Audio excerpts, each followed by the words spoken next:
Myron is the Senior Vice President for International Affairs at the U.S. Chamber of Commerce.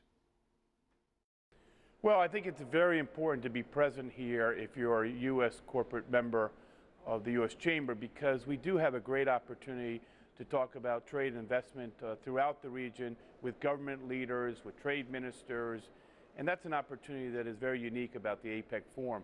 It is also a community that represents 41% of the world population, 44% of global trade, and 54% of GDP. So it's an important opportunity for our companies to talk to world leaders about economic issues, about trade, about business opportunities in the region. So we're very pleased to be here in Vladivostok. Myron, there's been so much reporting on the global economic meltdown over the years. Do you see a difference year to year in terms of the summit and a level of optimism, or how would you describe the overall feel? Well, clearly right now is a troublesome time in the world economy with the Euro financial crisis, with America's slowdown, and of course China's slowdown. This is a time where the world community has to come together and think very creatively about how to expand trade and investment.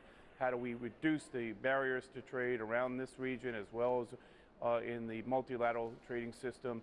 And I think the APEC leaders understand that there needs to be a growth agenda, that all countries need to contribute to that the major economies of the world, China, the United States, and others that participate in the APEC Forum have to make some effort to reduce the trade barriers that exist today and to really put forward a growth agenda that we can all contribute to and we can all prosper from.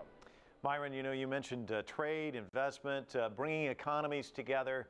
There's been a lot of reporting as well about the differences between Russia and China and the U.S., of course, over Syria and some other matters. Do you think events like this, summits where all of these leaders can get together and talk about what brings them together, really, what they have in common, which is trade, is a good thing in terms of helping to kind of alleviate some of the tensions? Well, certainly, if you look at the history of APEC, and I've been to many of these, over 10 of these APEC forums, clearly the geopolitical issues will always be discussed among the world leaders, and here we're represented by Secretary of State Hillary Clinton.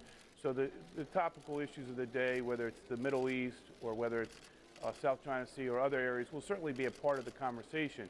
It's a combination of the geopolitical discussions that will take place here, as well as understanding that this, at the end of the day, is an economic forum and will be judged on that basis.